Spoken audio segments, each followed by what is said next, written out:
Ici Radio Courtoisie, la radio libre du pays réel et de la francophonie. Vous écoutez le libre journal des idées politiques créé par Henri Delesquin, dirigé par Max Lebrun, diffusé en direct vendredi 13 juin 2014 de midi à 13h30. Également, Gérald Pichon qui lui a publié Salle Blanc aux éditions IDE accent aigu ES, un titre déjà un peu plus engagé peut-être, la tonalité de l'ouvrage l'est clairement.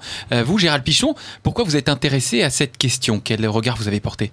Je me suis intéressé à cette question tout simplement parce que j'en viens de cette classe ouvrière française. J'ai grandi dans les banlieues de l'immigration à Lyon. J'ai été victime, comme beaucoup, de ce racisme anti-blanc. Je préfère parler de haine anti-blanche.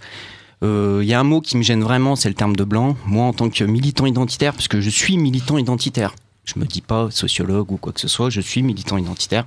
Je viens ici en tant que militant identitaire pour venir ici justement pour dire cette vérité, c'est que les Blancs sont les principales victimes de la haine raciale en France. Voilà. Comment se manifeste-t-elle alors cette haine? Qu'est-ce que vous avez pu observer ou qu'est-ce qu'on peut présenter à nos auditeurs? Moi, si on revient aussi sur ce qui m'a poussé à écrire ce livre, c'est que je voulais éviter justement une récupération politique. On voit que depuis 2-3 ans, le terme de racisme anti-blanc s'impose dans les médias. La classe politique commence à en parler. Je vois des sociologues, le livre des petits blancs continue dans cette direction, parler des petits blancs. Je crois qu'on essaye d'emmener ce thème dans une voie de garage pour nous expliquer, en fin de compte, il y avait un tableau du racisme anti-blanc, mais vous voyez, maintenant on commence à en parler, on commence à l'évoquer. Non. Ça fait 30 ans, voire même plus, 40 ans, quand vous me dites que vous découvrez les petits blancs récemment, le racisme anti-blanc dans les années 80, 90, il vous a pas attendu, voire même dans les années 2000. Le white flag, c'est-à-dire le départ des blancs, des Français de souche, des Gaulois, des banlieues d'immigration, il a commencé au début des années 80. Il suffit de se souvenir des émeutes qu'il y a eu aux Minguettes, un quartier de Vénissieux à proximité de Lyon, où on voit par la suite des Français de souche partir précipitamment, tout abandonner pour éviter de vivre dans ces quartiers. Pendant des années, des décennies, on nous a dit qu'on était des huluberlus, des extraterrestres, si on évoquait le racisme anti-blanc, que ça n'existait pas, c'était pas possible. Forcément, le blanc était le raciste. C'est la définition de Jean-Pierre Bloch. Ouais, c'est la définition de Jean-Pierre Bloch qui dit clairement, qui est l'ancien président de la LICRA, qui raconte dans le livre que quand un arabe ou un noir, c'est les termes qu'il utilise, c'est pas les miens. Vous voulez que je la donne? Oui, allez-y. S'il s'agit de crime, il y a en effet 2 vitesses. Quand le travailleur immigré tue un Français, il ne le tue pas parce qu'il est français et blanc, mais parce qu'il veut le voler. Quand un Français tue un immigré, il le tue parce qu'il est arabe ou immigré. Et c'est ça, le racisme. Oui, c'est ça le racisme. Jean-Pierre Bloch, président de la LICRA. Pendant 30 ans, il y a une chape de plomb qui est arrivée en France. Moi, j'explique dans mon livre, et je le démontre. Je démontre une chose, que les Blancs sont les principales victimes de la haine raciale en France. Je suis invité de nulle part, à part sur Radio Courtoisie. Nulle part. C'est le premier ouvrage sur le racisme anti-blanc qui traite dans sa globalité de ce phénomène. Deuxième chose, je montre qu'on a empêché de parler du racisme anti-blanc parce qu'on a voulu faire taire les victimes, en fin de compte, des dommages collatéraux, qui est de l'imposition du grand remplacement, de la substitution de population. Parce que quand vous avez vécu dans les 70, 80, 90, dans les quartiers d'immigration, où il y avait à peu près 50% 50 Français de souche, 50% de diversité, qui est un terme qui veut dire de la novlangue pour parler des Afro-Maghrébins.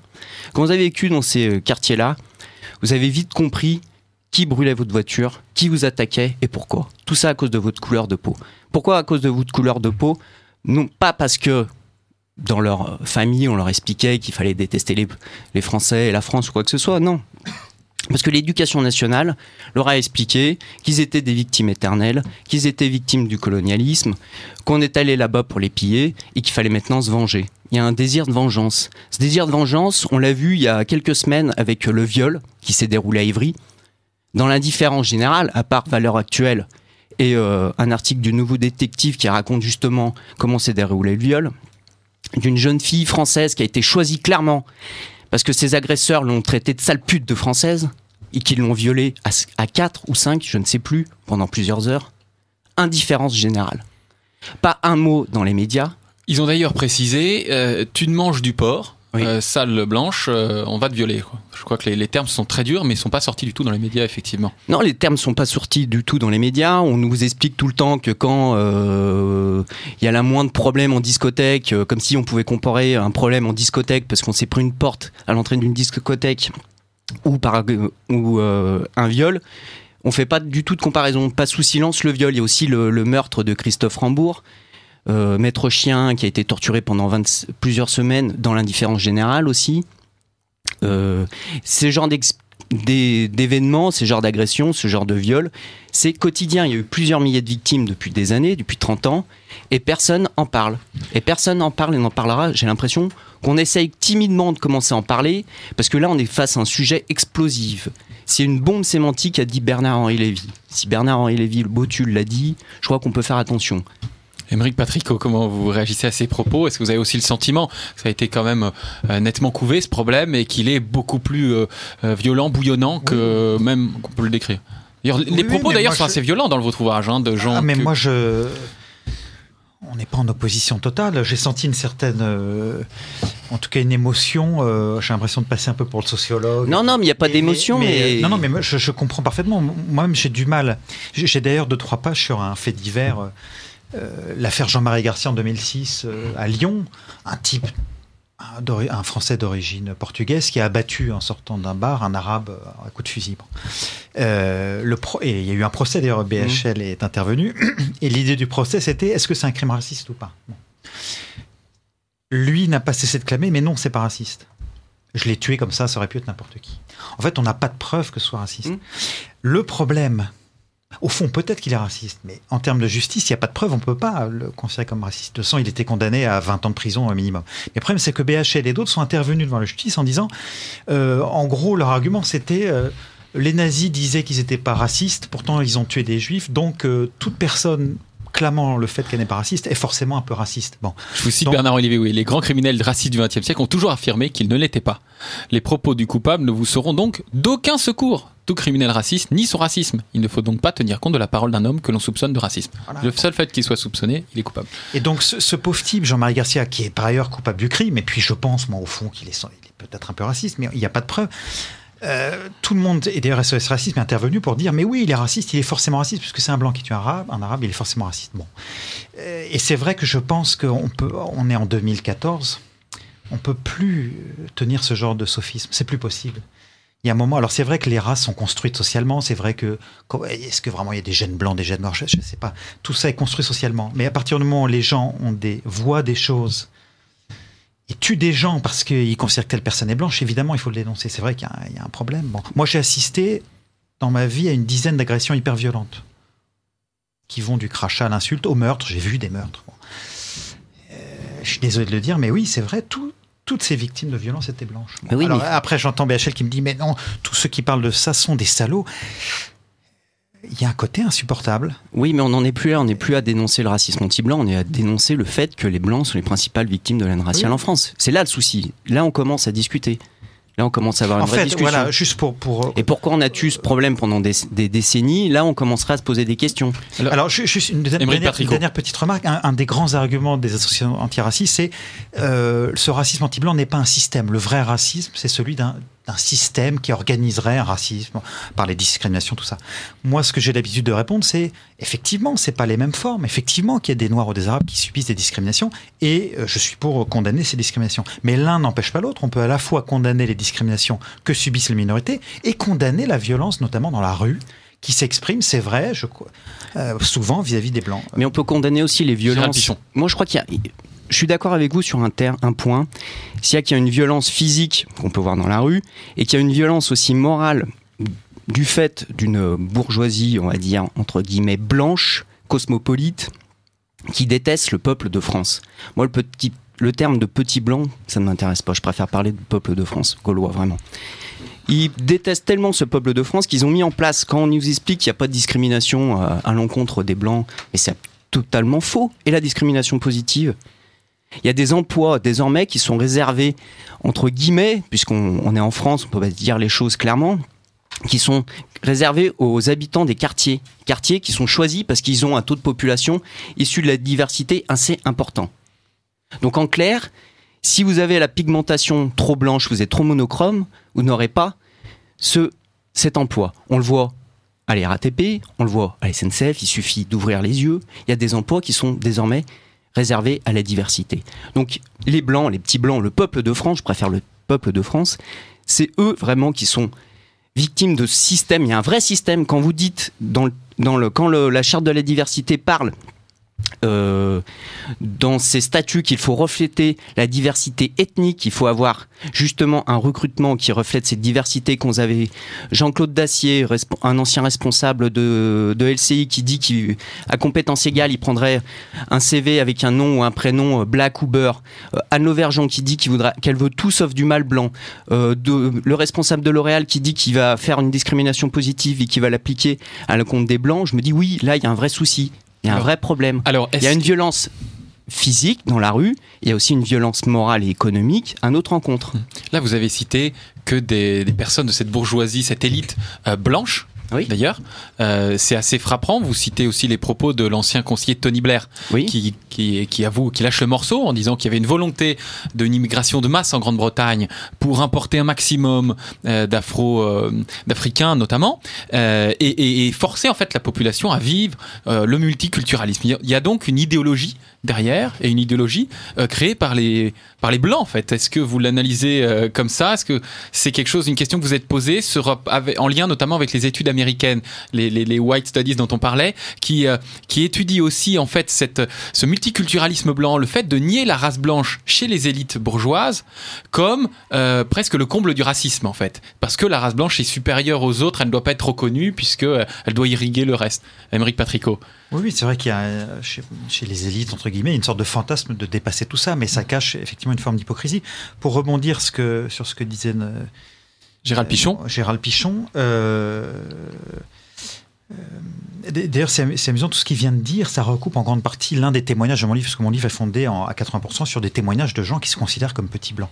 Et c'est vrai que la discrimination positive, ça peut créer des crispations. Il y a une journaliste, d'ailleurs, un des rares articles qui a attaqué mon livre, qui m'a dit, mais c'est insupportable votre livre, vous laissez sous-entendre, ou en tout cas vos personnages, entre guillemets, laissent sous-entendre qu'il y aurait une vraie discrimination positive, c'est-à-dire que certains métiers seraient réservés à la diversité. Bon. Et elle me dit, vous ne contestez pas ces propos, vous laissez sous-entendre que c'est vrai, alors que rien ne prouve que c'est vrai. Mais il suffit juste d'entendre les déclarations d'Azouz Begag, qui a dit qu'il fallait traverser le périphérique, venir chez les Gaulois et casser la porte pour imposer la diversité. Azouz Begag qui était ministre à l'époque. Je suis d'accord. En fait, le point de... Il n'y a pas de texte qui effectivement prône la discrimination positive, mais dans les discours de dirigeants, il y a effectivement des phrases qui sont plus que troublantes. Et celle de Lauvergeon, je ne l'ai pas citée dans le livre, mais je l'ai citée dans des articles. Donc, cette PDG qui disait « j'embaucherai tout », sauf d'ailleurs le mot de tout, c'est insupportable, c'est une forme de haine, de mépris profond. J'embaucherai tout sauf des mâles blancs. En plus, le mot mâle, enfin, c'est une sorte de double mépris, à la fois sexiste et racial. C'est plus que troublant. Moi, je viens d'avoir un fils. Bon, maintenant, je peux poser des questions sur. Merci. Je dis, oui, bon, moi, je le prends pour lui. Finalement, Areva, l'ancienne PDG d'Areva dit, je n'embaucherai pas le fils de Monsieur Patricot. Effectivement, en tout cas, à diplôme égal, je prendrai un autre. Oui, ça peut créer des crispations. En tout cas, chez le petit blanc, qui est cette figure que je décris, il a le sentiment d'être abandonné puisque les discours des politiques ne s'adressent pas à lui. Effectivement, il n'y a peut-être pas de discrimination objective dans les faits, mais les discours des élites font complètement l'impasse sur le petit blanc. Il y a une formule de mon livre qui résume peut-être pas mal la situation, qui est le petit blanc est devenu trop blanc pour la gauche, qui considère que c'est pas le plus misérable, et puis il reste trop pauvre pour la droite, qui reste un peu bourgeoise. Donc il a disparu du panorama politique. Oui, mais là où je suis pas d'accord avec vous, justement, c'est sur le fait que la discrimination positive, c'est pas quelque chose qui se fait de manière, on va dire, insidieuse. Il suffit d'aller sur le site de la Charte de la diversité. Je vous invite à regarder les entreprises qui ont signé cette charte, qui invite justement à refléter, je vais revenir dessus, sur la diversité ethnique de la France. Il y a plus de 3000 entreprises, tous les corps constitués de l'État qui ont signé cette charte. Donc on voit bien qu'il y a clairement derrière tout ça cette volonté, en premier, s'il y a refléter la diversité, donc il faut faire un choix quand on recrute. Si on veut refléter la diversité, donc il faut recruter la diversité, c'est simple. Hein. Je crois que le petit blanc, même s'il n'a pas fait beaucoup d'études, il a compris, parce que lui, quand il envoie son CV, il voit qu'il revient assez facilement. Ça, personne n'en parle. On nous parle toujours de l'inverse. Alors, Après, deuxième chose, c'est que là, le boomerang racial est en train de revenir.